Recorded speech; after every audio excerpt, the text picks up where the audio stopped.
All right, guys, I'm going to start the next section or the next chapter. I want to talk about utility of reasoning, kind of deal with passion, reason, kind of an illusion of greatness. I've come up with a term I want to bring in. I want to call it the sphere of invincibility. I'm going to get into the passion versus reason. The sphere of invincibility is included in social media, maybe in culture. People are losing other feeling or thinking, like a life of restraint, maybe a wasted life, glorification of chaotic, the loud, the emotional. I think it's the sphere's lying, the sphere's causing an illusion. Zeno and the Stoics argued probably exactly the opposite. Is passion, chaotic, emotional, when I say passion, enslaves you? Because if you act just purely on anger, lust for attention, need to be seen, need to go viral, you're not the master because you've now become the slave.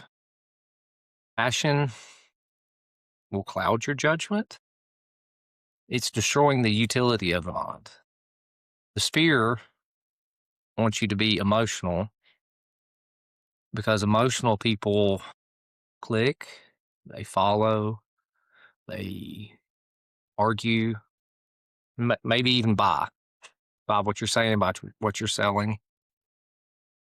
The modern man probably is screaming, no man becomes great by just restraint or restraint alone.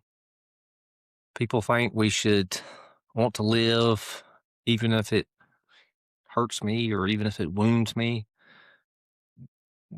People think to chase greatness requires suffering. Fear sells you this image of a tortured genius, be a warrior, makes chaos, conflict look romantic. But that's just an illusion. The illusion for people who haven't tasted real chaos. If you've really tasted or seen or been involved in chaos, could you or would you still praise calm? Why do I say that? People on this train praising chaos are usually sitting in an air conditioned room, not there. They're divorced from it, they're removed from it, they're not involved in the chaos. Chaos is not romantic, it's destructive. This sphere that I'm describing lets you kind of cosplay the struggle, maybe without a consequence or accountability. One of the reasons I bring this up is I'm rereading, once again, parts of Plato's Republic. I think it's very early in the book. It's book 2. Plato brings in this myth, this thought experiment, I should say, about the ring of Gyges. It's Gyges. And he's talking to Glaucon, and they're thinking if a man becomes invisible or invincible to consequence, will he stay just or will he become a tyrant? I bring up two rings. At the end, they talk about having 2 rings, one for a just man, one for an unjust man. And would they act the same? The base of the story is a shepherd, earthquake or disturbance, the ground opens up. There's a statue of a horse or a golden horse, and then there's a ring.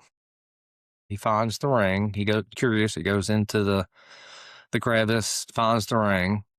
He puts the ring on, and he notices one day when he's in an assembly that he is spinning the ring, and when he turns it toward himself, he becomes invisible. I found that very interesting when I reread that this weekend. The part about turning towards himself is when the ring works. He becomes invisible to others. They can't see it, and everybody just carries on like he wasn't there or hasn't been there. So what happens is the shepherd goes to the kingdom or the king. He seduces, tricks the queen. They end up killing the king, and then they take over the kingdom. So he was stripped away from his sphere of consequence. So would a just man still do the right thing? That's the question.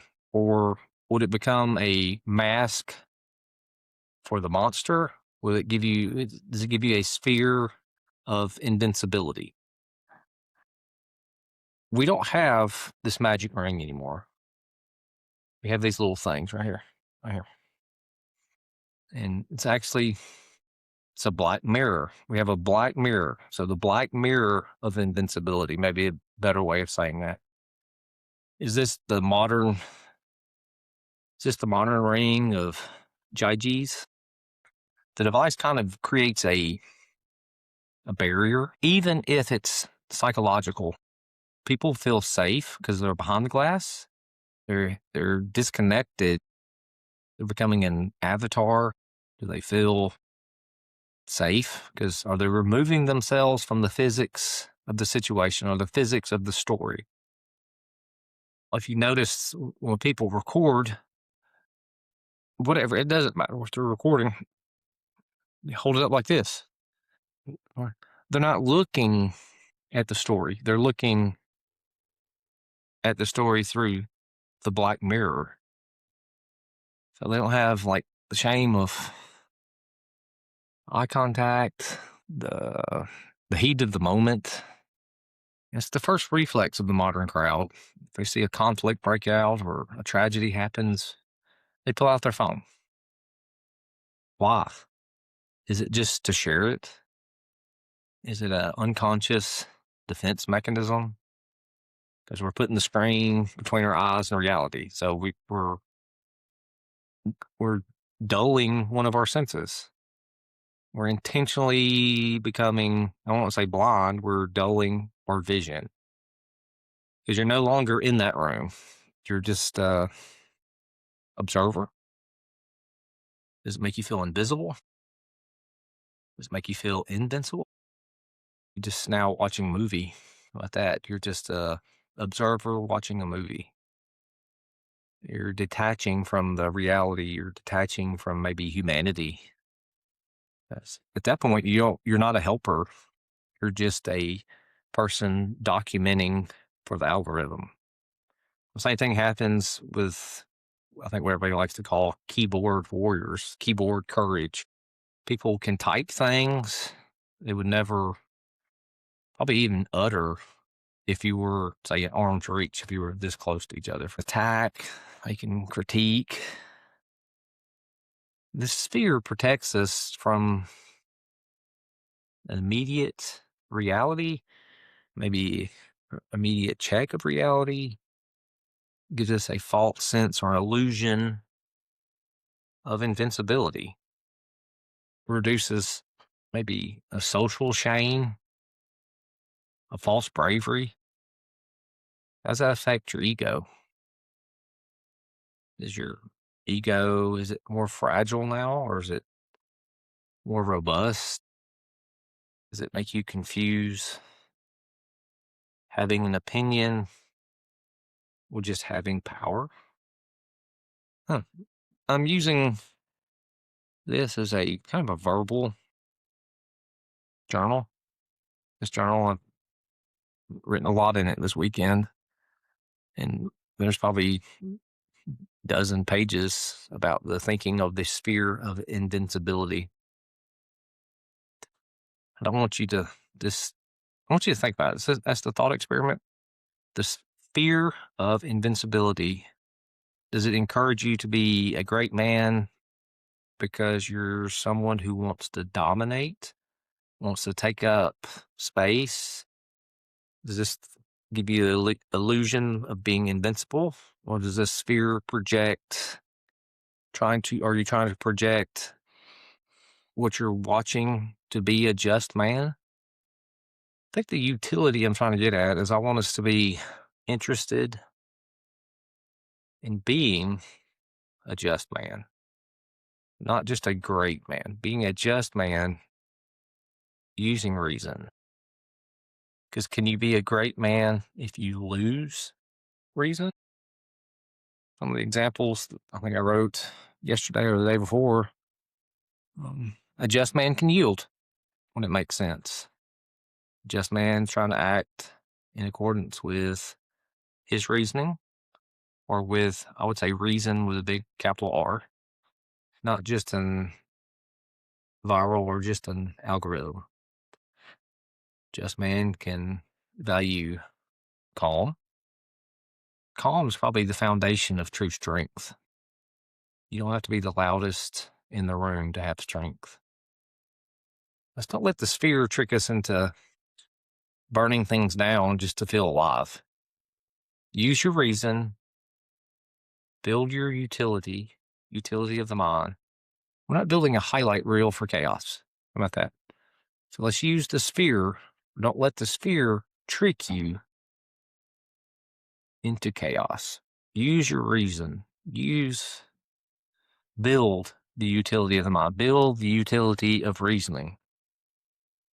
If I ask if the ring corrupts who we are, or I suggest the ring or sphere corrupts who we are, bring in some Aristotle's loop.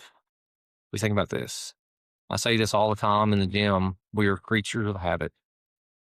Aristotle's loop is action shapes habit, habit shapes character, and character shapes action. So if your action shapes your habit, okay, then your habit shapes your character. Well, then your character shapes your action. So it's just an infinity. So we are what we repeatedly do. What if we are what we repeatedly consume? The 24-hour information cycle. Unfortunately, your algorithm feeds you that silo. So it's creating a habit. So your action in the situation, your action is you're watching the chaos, you're watching the happiness, you're watching whatever. So unfortunately, even if you're not looking for it, you get to see chaos. You get to see emotional, you get to see anger, you get to see rage. Well, if it's bombarding you with, I don't know, like pranks or people being disrespectful, road rage, somebody getting destroyed in the debate. If I tell you you're not just watching, it's building a habit of the mind. I don't want you to normalize disagreement versus domination. You can disagree without having to dominate. Normalize resolution over domination. We don't have to win.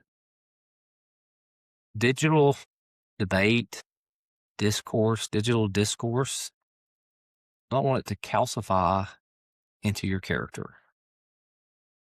Are we falling into when we watch these exciting, I talked about rage debate earlier, do we start to believe we're just a character? Are we believing we're a main character? Believe you're invincible? So if that becomes your habit, is your action shapes your habit. So your habit creates character. So your character shapes your action. So if that becomes calcified into your character, how do you take that out into the physical world or the reality or real world? Let's bring in the disagreement without domination. If your habit is shaped by destroying people or dominating people, have you lost ability to just simply disagree? You have to dominate. Can you just disagree? Do you think I have the right to show you are wrong? Does that give you the right not to yield? Because I have to show you are wrong. Okay, let's look at animals versus humans. Since we're an animal, this has been the part of reasoning has been discussed since the beginning. We could write things down. How are we different than animals? About animals and humans. Because we can reason, how we define reason. A wolf will yield only to the stronger wolf because of force, because of strength, because of dominance. But since we have reason, you can yield to a weaker human. So are we using our reason? Or are we trying to react like animals with our phones, with our devices? Well, things I wrote in my journal this weekend is why we're humans, or how we can define we're humans, is we have power to oppose, we have power to have position, we have the power to follow, we have the power to resist. Is the sphere tricking us into thinking we can always oppose or always follow? Talked about yielding earlier. That does not mean quitting or surrendering. The best thing example bring to my mind is I drive a lot. This scenario talking about yielding. There's a green light, yield sign, merge lane. You have the right of way in our definition of the rules. Right? Somebody's blowing through the red light or not, or blowing out of the merge lane or not yielding. Does your invincible self say, I have the right of way, they're wrong, I will not yield?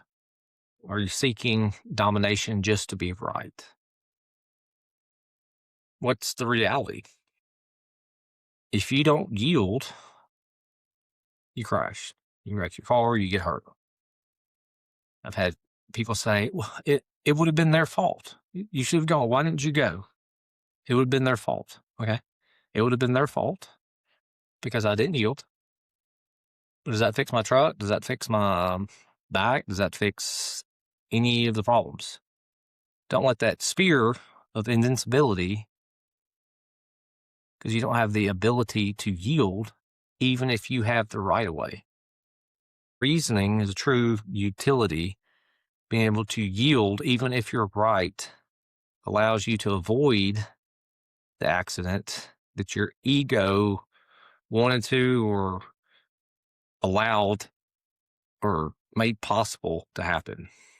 That's how we're different than owls. We have the ability to reason. We have the ability to yield. Even when we're right, we can still, don't let the sphere trick you that you always have to have a position or opposition. So what are you trying to win? You trying to win the argument? Is your ego trying to win the argument? What response are you trying to elicit? Are you adding to your problems? Are you adding to somebody else's problems? I think the real utility is knowing when you can drop, when you can control the ego. You can let the other guy go first, even though if he's wrong. So you can continue off. Let's do the one step harder challenge for this week. Let's find a moment where you have the right of way. It could be in traffic, it could be in checkout line, it could be even in an argument. Even though you don't want to, the winning fact or the winning information, yield. Let it go. Let it slide. But don't tell anybody you're doing it. Don't look for credit. Work on being like Aristotle. Break a habit of the need to win. Maybe build a habit of being in control, being calm, which is true strength. All right, remember, I'm Vulcan. Until next time.